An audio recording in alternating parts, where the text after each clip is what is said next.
Bienvenido y bienvenida a Gen Z Insights, una serie de podcasts de IFES que te ayudarán a reimaginar el ministerio cristiano para los estudiantes de hoy. Estés donde estés.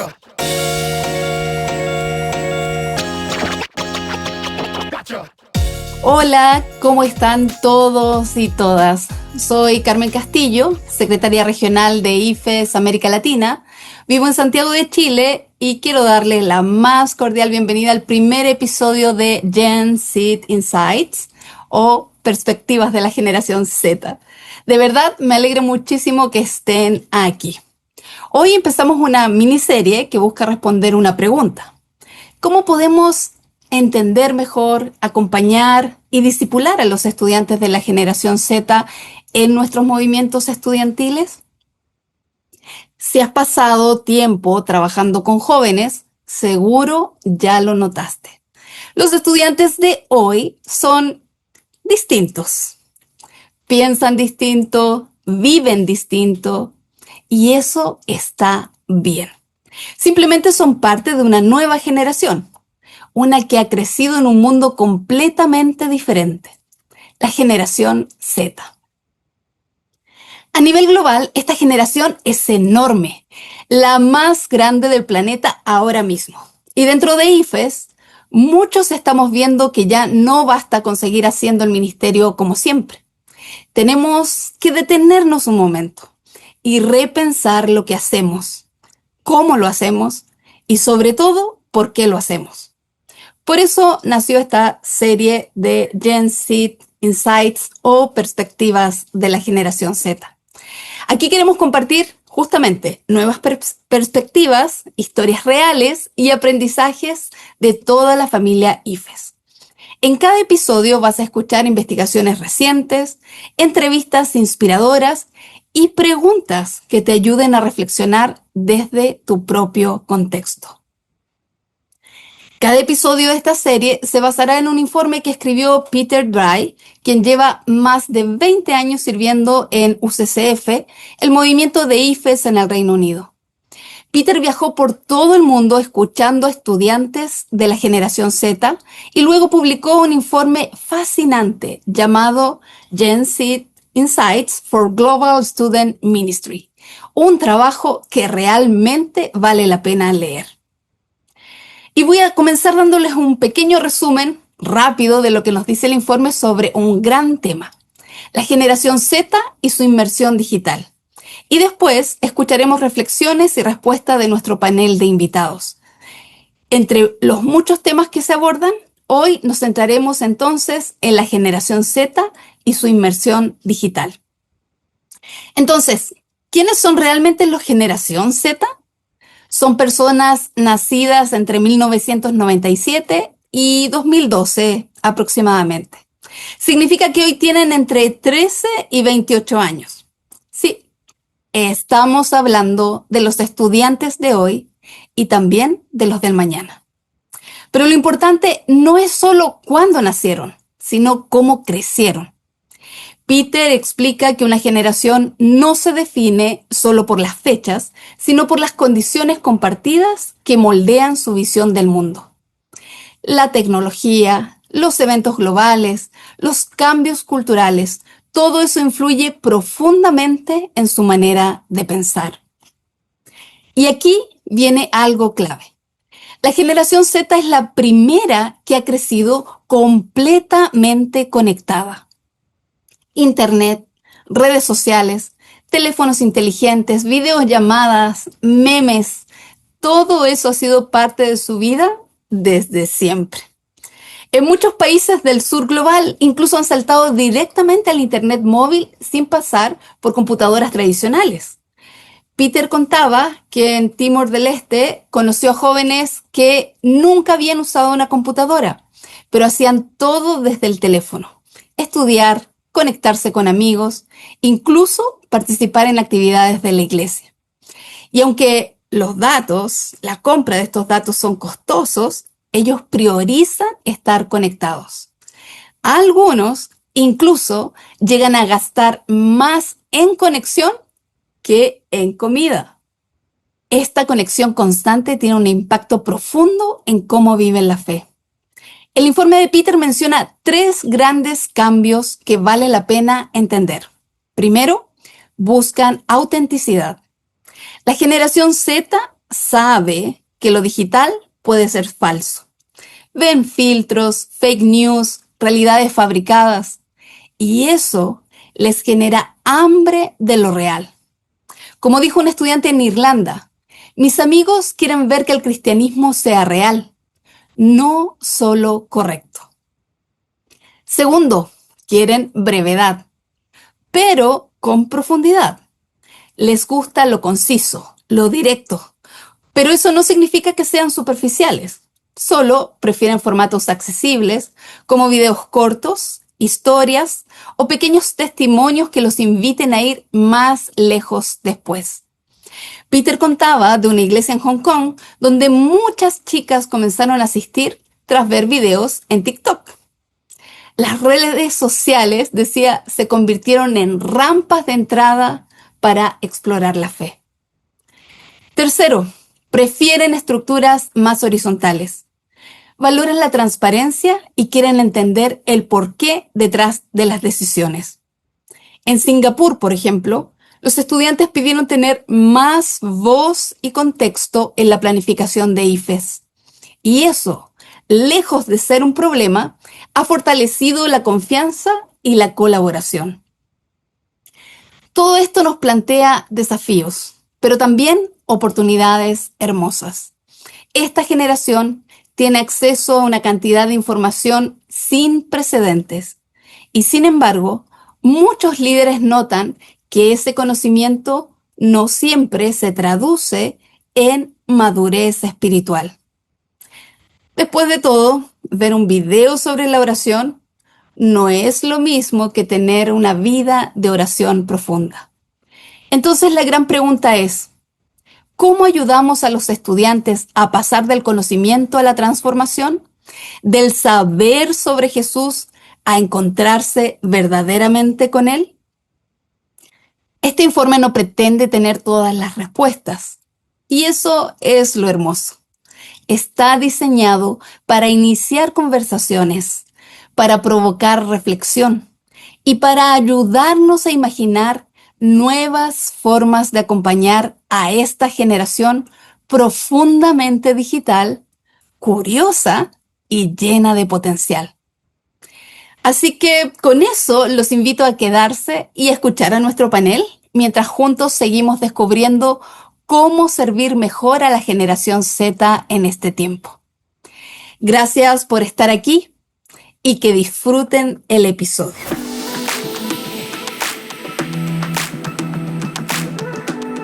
Este episodio entonces vamos a tener 3 grandes invitados y quiero presentarlos.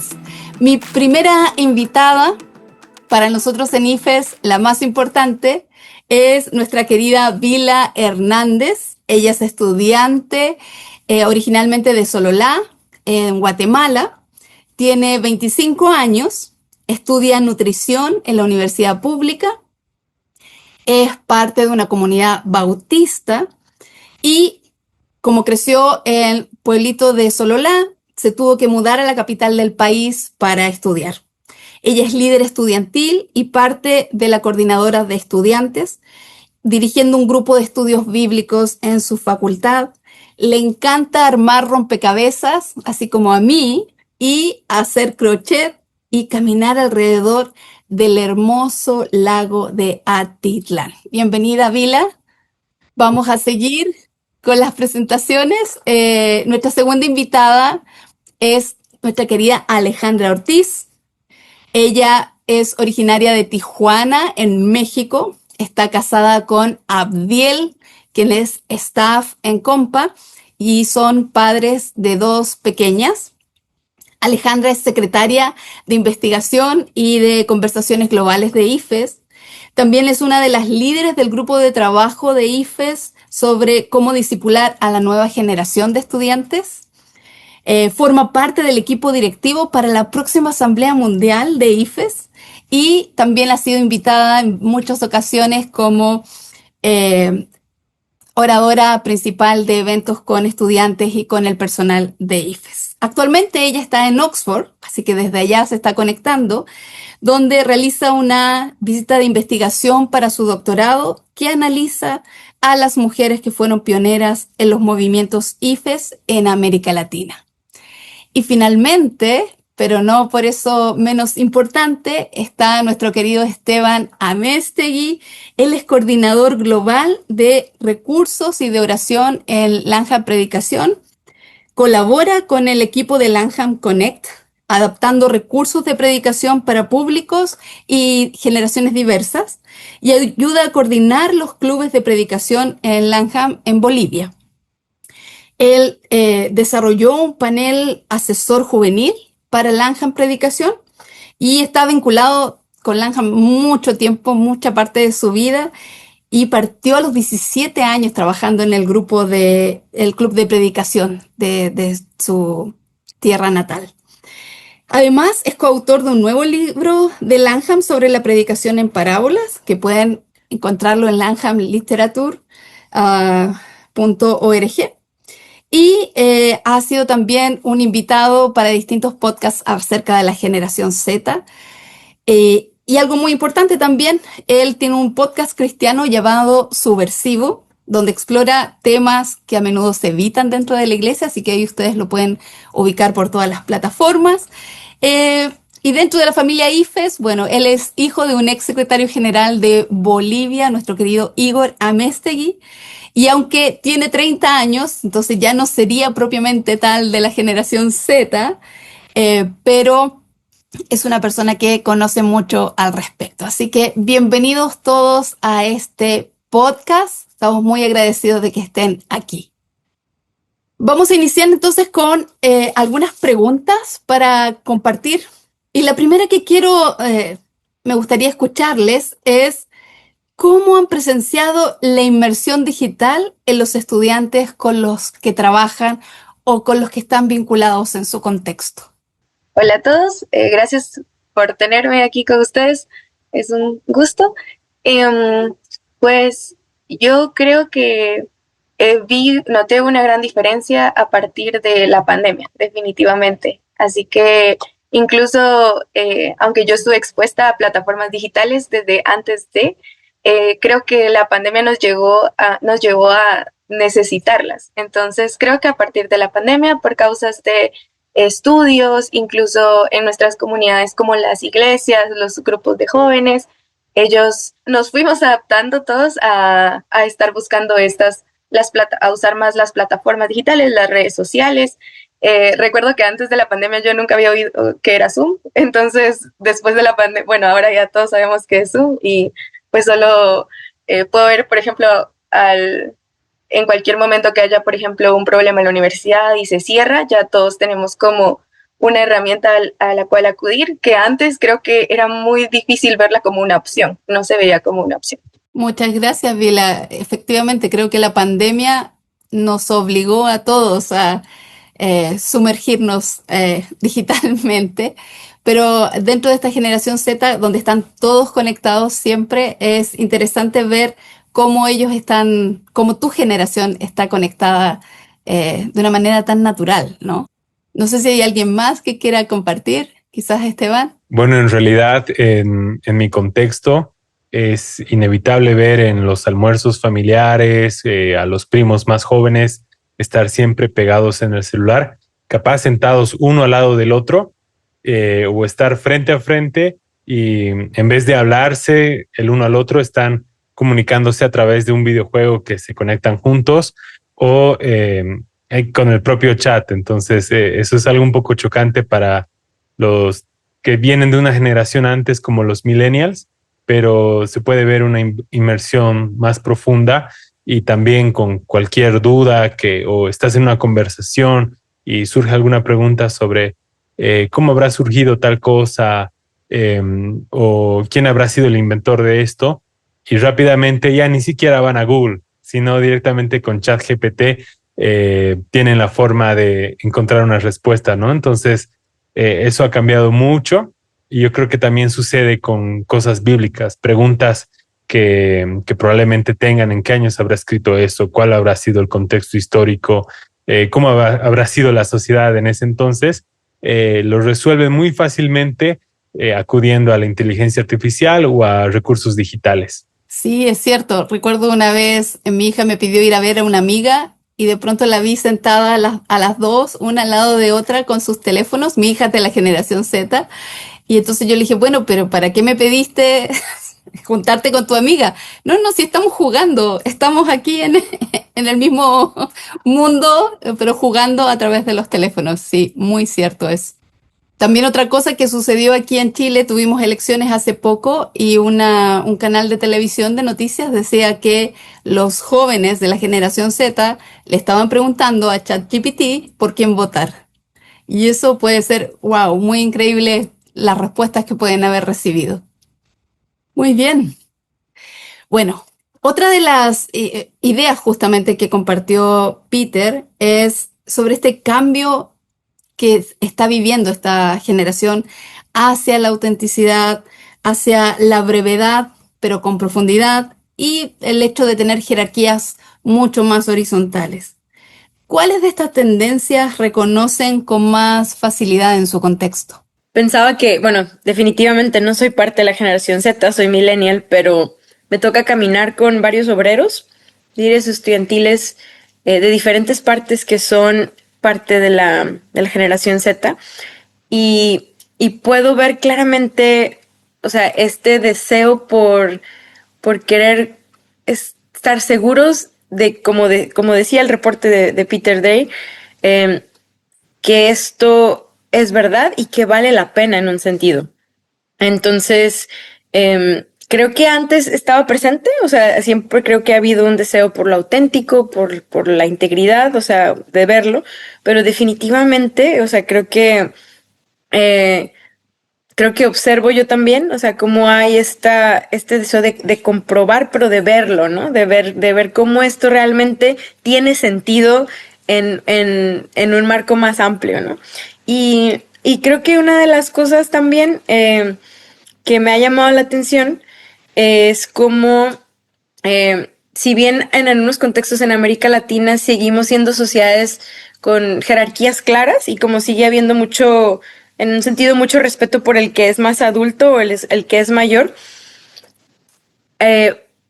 veo que también hay el deseo de saber cómo es que los otros que son mayores están tomando decisiones, están viviendo su vida, están, o sea, como y eso ha sido bonito, o sea, como ver estas oportunidades de alguna manera de abrir más la vida y de dejar que los estudiantes o los obreros más jóvenes hagan preguntas, ¿no? Entonces, y creo que hay mucha apertura y hay mucha sed de poder entender, de poder ver esto, cómo se ve la fe ahí, ¿no? Entonces, esto como un aporte de lo que yo he observado. Muchas gracias, Ale. Escuchemos a Esteban. Yo quería compartir igual que dentro de eso de brevedad con profundidad, eso es algo muy cierto. Cualquier pregunta que uno tenga puede encontrar resultados en TikTok, Reels, en cualquier plataforma y de una manera muy sucinta, muy al grano, te pueden dar muy buenas respuestas con muy buenas fuentes. Y ya sea acudiendo a esas plataformas o yendo a ChatGPT, van a también tener una respuesta bastante resumida y muy concisa. Pero me gustaría también expandir un poco algo sobre esta generación, es que también se le da la conversación larga.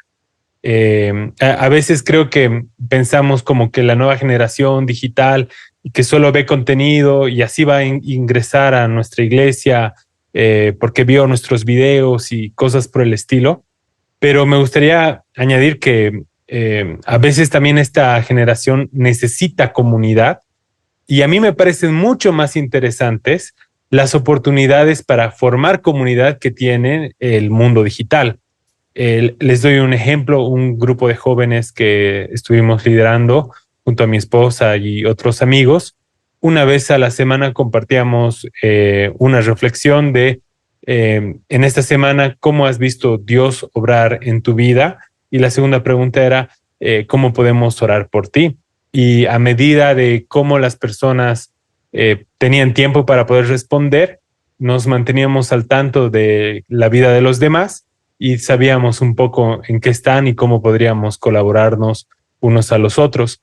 Y otro ejemplo interesante, cuando trabajamos con jóvenes universitarios dentro de mi iglesia, es que un pastor de 40, 45 años, si está escuchando eso, perdón por ofenderte con adivinando tu edad, pero este pastor con los del grupo de alabanza y con las personas más jóvenes que él, se reunían los viernes por la noche, se conectaban por Discord y se pasaban toda la noche jugando videojuegos. Y capaz no era algo como un estudio bíblico o algo más organizado y premeditado, pero a través de esa convivencia podían tener largas horas de conversación y quizás hablar de temas más profundos que probablemente no puedas llegar a tener ese diálogo a través de un video y pidiéndole a la gente que lo comente o que lo comparta. Sí, muy cierto. Creo que la palabra que usaste ahora, bueno, al inicio y ahora de diálogo, no es una generación que esté dispuesta a escuchar un largo discurso, sino que es una generación dispuesta a dialogar, a conversar. Y qué genial hacerlo en instancias normales, no solamente dentro de la iglesia o en una consejería más, entre comillas, oficial, sino en algo tan, no sé si doméstica es la palabra, pero como el Discord, jugando videojuegos, algo muy real. Me encanta conocer estas historias y cómo nos pueden servir. Tengo otra pregunta para ustedes, porque claro, estamos hablando de la conexión, estamos pensando en esto de que esta generación inmersa digitalmente, pero tenemos una realidad que es la brecha digital con los estudiantes con los que trabajamos. Probablemente hay sectores de este mundo que no tienen problemas con sus conexiones a Internet, pero las estadísticas dicen que América Latina es un lugar que sí podría tener ciertos desafíos al respecto. No sé qué les parece a ustedes, cómo han visto esa brecha digital en sus países y cómo ha afectado para esta generación. Quizás yo pueda compartir un poco de la realidad en Bolivia. Bueno, como toda América Latina, tenemos un largo bagaje con historia de desigualdad debido al colonialismo que hemos sufrido como continente. Y entonces, por un lado está eso, hay las desigualdades sociales que se generan por las estructuras que hay dentro de los países. Y en el caso de Bolivia también tenemos una desigualdad digital con relación al resto del continente. Como ustedes saben, Bolivia no tiene mar y se nos hace mucho la burla de eso. Y una de las consecuencias de eso es que no tenemos una buena conexión de Internet, porque mucho de la fibra óptica llega a través de conexión marítima. Entonces, Bolivia tiene uno de los Internets más lentos y más caros de toda la región.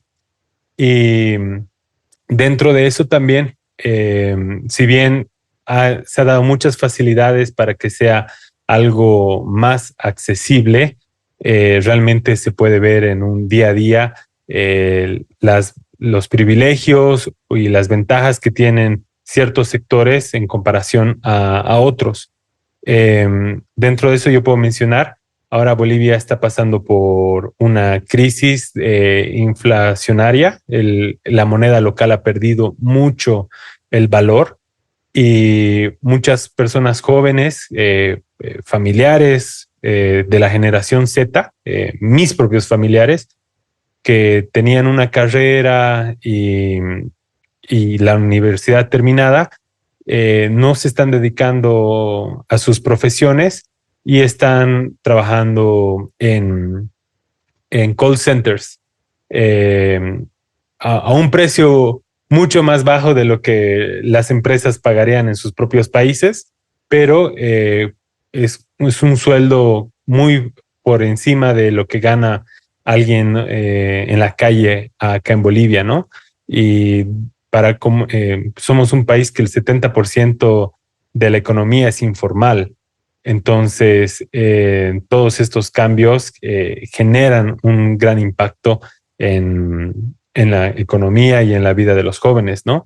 Entonces, dentro ya en sí, el hecho de poder acceder a la universidad, ya sea pública o privada, es un gran privilegio por encima de la mayoría de la población. El tener acceso a Internet brinda aún mayores ventajas, ya sea para conseguir trabajo, para aprender otro idioma o para adquirir otras habilidades dentro del mundo digital. Gracias, Esteban. Sí, una realidad muy concreta ahí en Bolivia, que probablemente hay otros países también dentro de América Latina que sufren de lo mismo. No sé, Pilar, si quizás quieres contarnos acerca de la realidad en Guatemala. Claro, creo que yo ahora por la universidad vivo en la capital, entonces aquí en la capital creo que la conexión a internet y en las casas es ya muy común, es parte de un servicio básico que tienen las casas. Pero de donde soy, yo crecí en un área rural, ahí es diferente. El acceso a, por ejemplo, a tener una red Wi-Fi y en la casa no es de la mayoría. A lo mejor ahora ya es más común, pero no es, la mayoría de casas no es que lo tengan. Entonces, por ejemplo, para la pandemia, que es como lo que puedo pensar ahora, que las clases se volvieron virtuales, fue muy difícil, al menos para personas de mi contexto, que se pudiesen conectar a las clases. Es un privilegio, tiene un alto costo también, la conexión no es estable, ni siquiera la energía eléctrica es estable, entonces dependemos mucho de eso y claro, como decía Esteban, las oportunidades son menores, hay una desventaja de oportunidades de opción de trabajo, de acceso a la educación, a la información completamente también. Hay mucha desinformación en comunidades rurales también por lo mismo. Hay comunidades que todavía dependen de, por ejemplo, noticias de la radio completamente o de la televisión. Muchas gracias, Vila. Realmente este desafío, esta brecha que es digital, pero tiene que ver mucho con la situación geográfica donde estamos ubicados, con el tema de los recursos económicos, la pobreza presente en América Latina y cómo eso sigue separando, ¿no? Un grupo de otro sin dar las mismas oportunidades, aunque en teoría esta inmersión digital podría dar las mismas oportunidades a todos. Bien, me encanta cómo hemos ido conversando y conociendo estas realidades.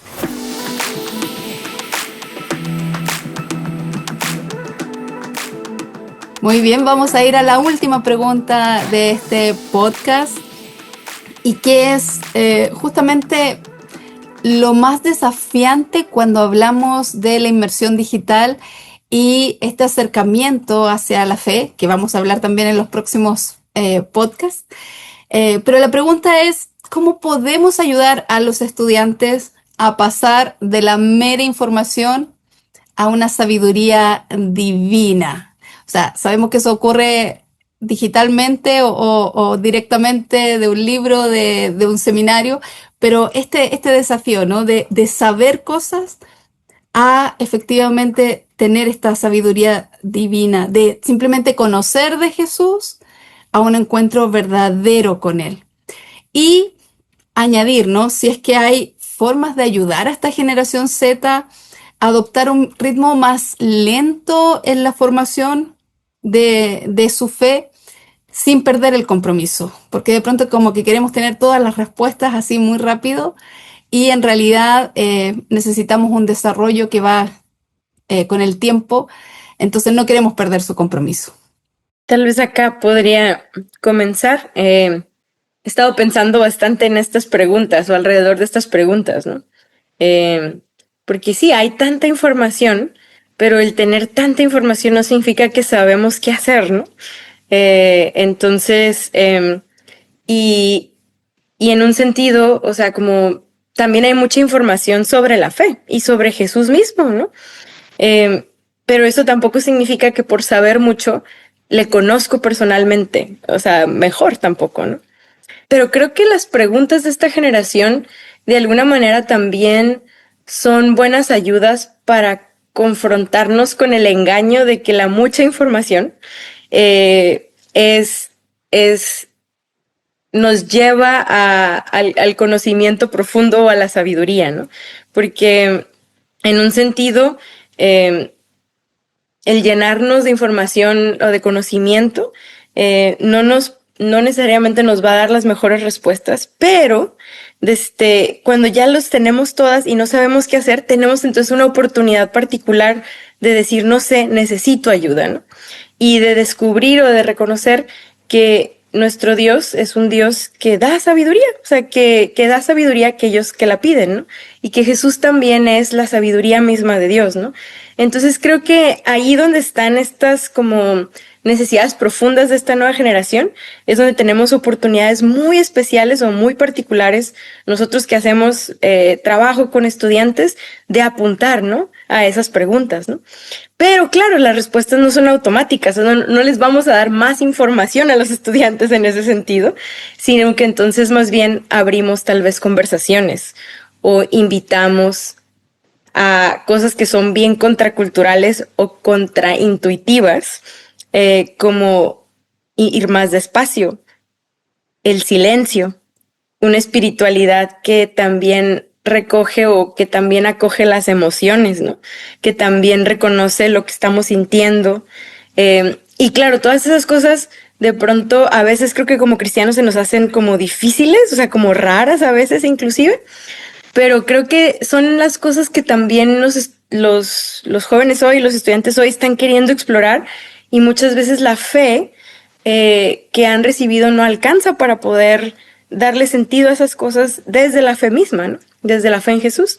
Entonces yo veo muchas oportunidades muy particulares con esta nueva generación, que también creo que son parte del mover de Dios mismo, invitándonos a redescubrirle en este nuevo momento, a conocerle, que sí son desafíos, pero también son regalos.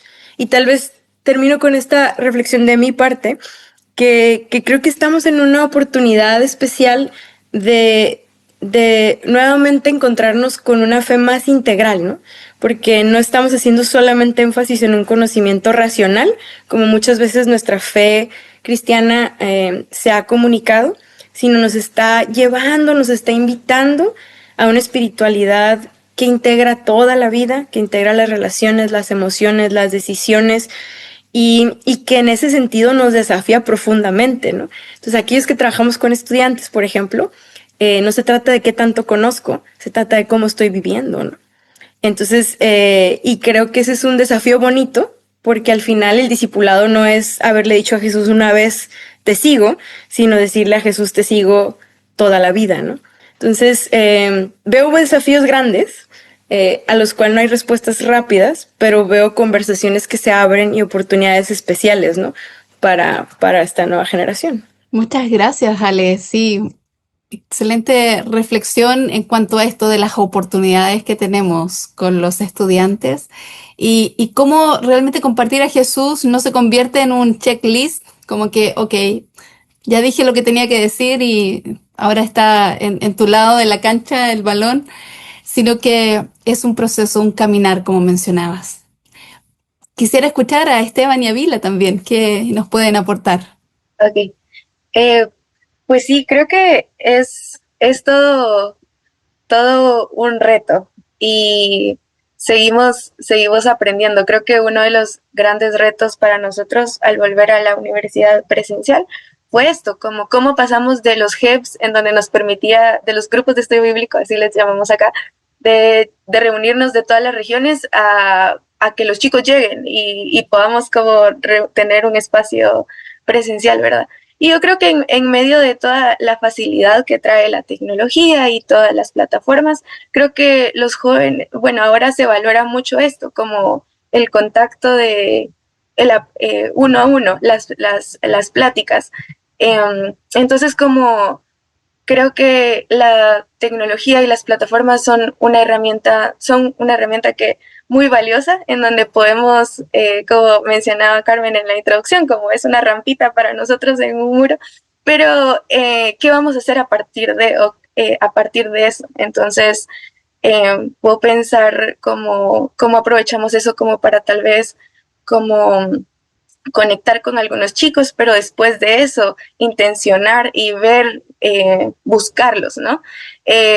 Pienso, por ejemplo, que es en Instagram, en las historias de Instagram a veces se ponen como una cajita de deje su motivo de oración o como qué es lo que estás pensando hoy o algo así, ¿verdad? Pero es muy diferente a que uno vaya a la universidad y se ponga en un espacio y decir como necesitas hablar, aquí estamos. Y esa es otra forma también de decirle como a los demás chicos que, o sea, que estamos para ellos y que hay un Dios que también le importa, digamos, lo que pasa y no solo es como, es que esta actividad teníamos planificada para este semestre y lo vamos a hacer en línea, ¿no? Sino es algo que nosotros genuinamente nos importa. Y me gustaba mucho lo que decía Alejandra, que acerca de los espacios que a lo mejor que no estamos acostumbrados, pero necesitamos como un empujoncito para encontrarlos. Por ejemplo, los espacios de silencio. Hace unas semanas tuvimos nuestro encuentro nacional de líderes acá en Guate y unas obreras dirigieron un taller y era acerca de disciplinas espirituales y nos dieron como unos versículos y nos dijeron, bueno, ahora vayan como al bosquecito, vayan a meditar en esto, pero dejen sus teléfonos. Y todos fue así como, bueno, y creo que fue algo nuevo y bien valioso porque al final no nos dábamos cuenta, bueno, no me daba cuenta que era una distracción completamente, ¿va? Y pues sí, creo que son espacios que podríamos promover y como movimientos estudiantiles que son difíciles y ahora contracultura, digo yo, ¿va? Pero sí, es un reto. Yo compartiría todo lo que han dicho mis colegas y igual reforzaría la idea de la comunidad antes de que el discurso, porque esta generación es muy escéptica al discurso, ¿no? Y con la inteligencia artificial es como que si quiero escuchar discurso, voy a obtener una respuesta aún más resumida de todo lo que me quieres decir. Entonces, esa semejanza a Cristo y esa comunidad es lo que más les va a llamar la atención. Muchas gracias, Vila y Esteban, por sus reflexiones. Me encanta escuchar que los eventos de los movimientos, específicamente aquí en GEU, hicieron esa actividad con una disciplina espiritual. Creo que es un gran desafío. Es como que te cortaran la mano cuando te quitan el teléfono. Es como, ¿qué voy a hacer con mi mano? ¿Dónde la pongo? Pero me encanta que eso se esté trabajando en los movimientos nacionales y como decía Esteban, también esta situación, ¿no? Con la comunidad, con el estar ahí, con las conversaciones, la profundidad. Qué regalo es eso y vivir en comunidades de fe, ya sea tu iglesia, ya sea tu grupo de estudiantil en la universidad. Qué relevante es eso no solamente para la generación Z, sino que para todas las personas. Quiero agradecerles a ustedes tres, Vila, Ale, Esteban, gracias por su tiempo, por toda esta coordinación de estar aquí, por lo que han compartido. Ya ustedes escucharon al inicio algunos de los lugares donde pueden conectar con ellos para saber más, para conocer más, así que no lo olviden. Y desde IFES América Latina, desde la familia global de IFES, les agradecemos por su tiempo y por su valiosa colaboración. Así que muchas gracias. Gracias. Gracias. Gracias.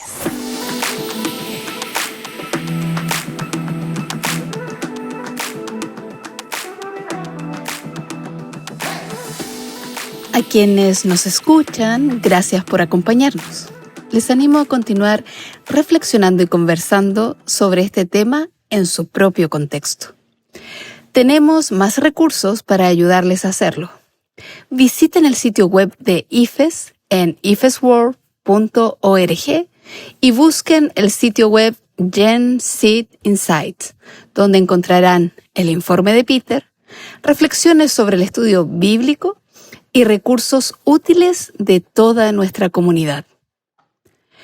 Por último, si les ha gustado este episodio, síganos en su plataforma de podcast favorita. Y únanse a nosotros en nuestro próximo episodio, en el que analizaremos la generación con conciencia cultural. Que tengan un buen día. Hasta pronto.